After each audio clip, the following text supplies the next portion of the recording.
Hello everyone, I'm Raven from Raven Comics, and in today's video, we'll continue the story of the Jokers, where they aim to torture Jason Todd to turn him into one of them. We begin with one of the three Jokers arriving at a residence, where he tells his sweetheart that he's home. She greets him back, though she wasn't expecting him so early. But she has to let him know dinner is ready. For the Joker, this is wonderful. She's glad he's happy, but her question for the Joker is, where is Junior? It's time to call the little one. He doesn't want to come down, but if he doesn't, they know how upset his father can get when he comes home. The boy asks why they can't just leave. The lady knows he's upset because his father hasn't been home much, but he loves them, and he's finally come to have dinner. She can only keep him calm for so long. The Joker calls out, saying dinner is getting cold.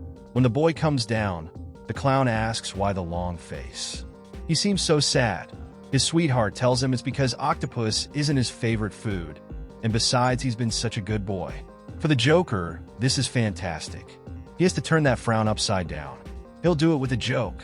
What does a mama octopus say to her baby before crossing the street? She just tells him to give her a hand. You don't get it, do you? That's too funny. Suddenly, the criminal Joker arrives and asks the clown what he's been doing. The clown says he was having dinner with himself. The criminal tells him he's wasting his time here. This right here is a mannequin, not a real person. There's nothing here but Batman. It was the clown's idea to share their little secrets and leave clues for him to follow, just to make things more fun. One of them is dead, killed. So what are they going to do about it? What happened? Previously, Jason Todd killed the clown Joker. Meanwhile, Batman and Jim Gordon are at a crime scene. Judge Walls has been murdered. The question is, who did it? Was it the Joker? If it was him, why would he do it? He retired years ago. Batman says he didn't retire. He was forced out. He was dirty, accepting bribes from the old Arkham officials to send criminals to the asylum, where security was lax. Judge Walls was responsible for Arkham's revolving door. Not much has changed when it comes to the Joker. Barbara arrives and tells the commissioner that everything changes. Jim asks what she's doing there. Batman had told her to escort one of the three Jokers to Arkham. Once they're alone, Barbara tells Batman that Red Hood is a criminal. He killed the Joker, or at least one of the three. She wants to know what they're going to do about him. Jason shot him in the head, right in front of Barbara. So now, they have to deal with two Jokers and Red Hood. He killed the Joker. He murdered him. Batman says he killed the Joker. That's all they know. Barbara asks, what do you mean a Joker? It was the Joker. Whatever the case, what are they going to do about it? Batman says they can't do anything. If they arrest him for this crime, they'd be forcing him to unmask, and as the only eyewitness, Barbara would have to unmask as well. It's not that simple. What Batman wants to do is talk to him. Barbara doesn't understand how Batman is so calm about this. He should be just as furious as she is. Setting aside the fact that this Joker, whether the original or not, Jason shot a human being tied to a chair. Batman asks her to understand Jason's pain. The Joker hurt him, but he healed wrong. He became more violent, whereas Barbara became stronger. Barbara tells him she could have helped him become stronger. Batman asks if she doesn't think that's all he wanted to do. But back then, he thought Jason was dead. He never forgave himself for leaving him in that grave. Never. Barbara asks why, after knowing he was alive, if he thought Jason was capable of this, he didn't train him again. Why did he wait until now to think Jason needed a conversation? Batman simply says he hoped Jason would be more like Barbara. Elsewhere in the city, Jason is attacking different people with clown tattoos. He gives them a chance to talk and avoid ending up like their friends.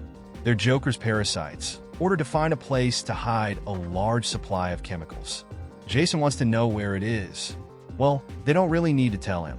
The detectors in his helmet are already picking it up. Jason can see everything about this one.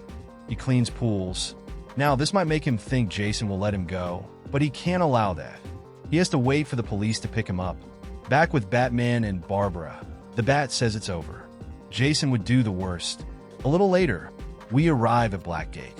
Before the police could examine Judge Wall's body, he was bludgeoned to death with his humanitarian award before his dogs reached him. Batman didn't tell Commissioner Gordon because the fingerprints on the award belonged to someone already in Blackgate, Joe Chill. Batman goes to speak to his parents' killer, remembering that moment as he walks down Crime Alley. He remembers Chill killing his parents. Once he reaches the cell, Batman steals himself and breaks the bars to talk to Joe Chill. The problem is he's not there. Barbara arrives and tells him they moved him. That's because he's no longer a regular inmate. He's sick. Later, at Blackgate's hospital, Barbara tells him Joe Chill has been there for 2 months. He is staged for cancer, meaning he couldn't have killed the judge. Batman realizes someone unidentified entered, visited Joe Chill, and took his fingerprints. Barbara asks what connection there is between the Joker and Joe Chill, aside from him. Batman doesn't know. While they talk, Batman realizes Jason has accessed the Batcomputer. He has all the information. Meanwhile, somewhere else in Gotham, Jason has followed the trail. What he finds surprises him. This is a pool where many people are gathered. However, instead of water, it contains a large amount of chemicals. Jason collects a sample for analysis. Red Hood can't believe he beat Batman to this location. The chemicals have been sitting long enough to make the air safe to breathe, so he removes his mask. Jason tries to contact Barbara when suddenly one of the bodies comes to life and grabs his leg. Jason tells the creature to back off and prepares to shoot it. Red Hood easily frees himself, but realizes this was just a distraction. They were expecting him to come. The Jokers arrive and grab Jason from behind. They're not just taking him, they're taking his mask too. He's going to be perfect. A little later, Jason wakes up, now stripped and restrained. He is Jason Todd, a petty thief who should have been handcuffed and arrested. Instead, Batman took him in and made him the second Robin. He was reborn, and then after his death, reborn again. But things happen in threes. For example, the Joker in front of him was the first. Before Batman, this Joker ruled Gotham City.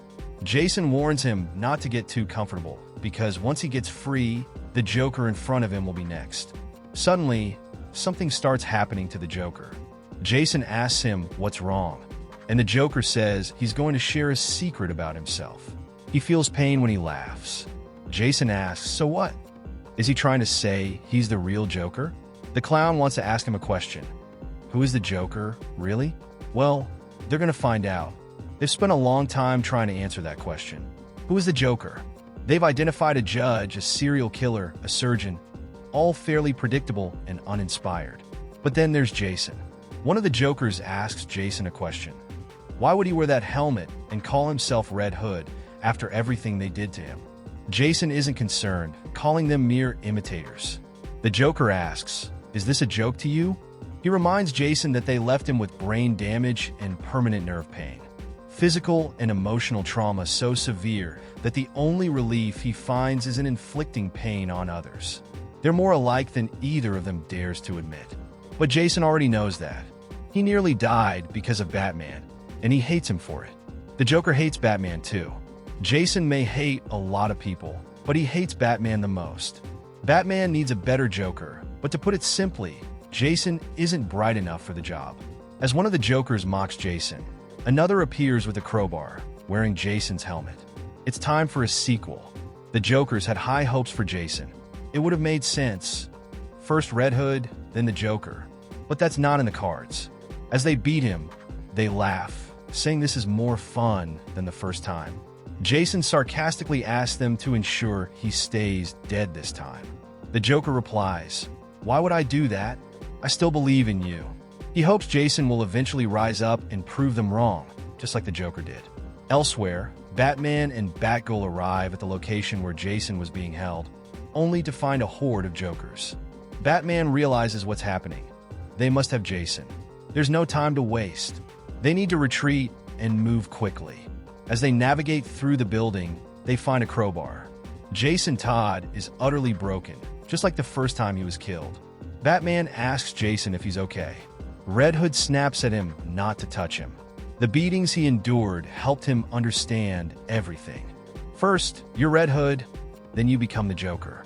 There are multiple Jokers out there, and they've been around for a long time. They want to create another Joker, someone who knows and hates Batman. Jason blames Bruce for all of this. He put him on this path, abandoning him in the dirt and replacing him with one Robin after another without hesitation. Jason challenges Barbara, "Are you going to arrest me for killing the Joker?" Go ahead, do it. What are you waiting for? Barbara hugs him instead. All she wants now is to get him somewhere safe. Back at Barbara's apartment, Jason is resting. Batman tells Barbara he has to leave to follow a lead. Barbara can't understand why he's leaving when Jason could have died tonight, and he killed someone. She needs him here. Batman insists Jason is safe now, but the rest of Gotham isn't. Later, Jason wakes up and notices Barbara's wheelchair, her therapy calendar, and books about managing chronic pain. When they talk, Jason admits he's never felt okay. What the Joker said about him being on the path to becoming like them for years wasn't wrong. But he doesn't want to be like them. He really doesn't. Barbara believes him. Jason asks her if seeing the wheelchair, the calendar, and the books hurts her. Barbara admits it used to, but healing with the help of her father, therapy, and so many others who cared for her changed that. She tries to see it positively.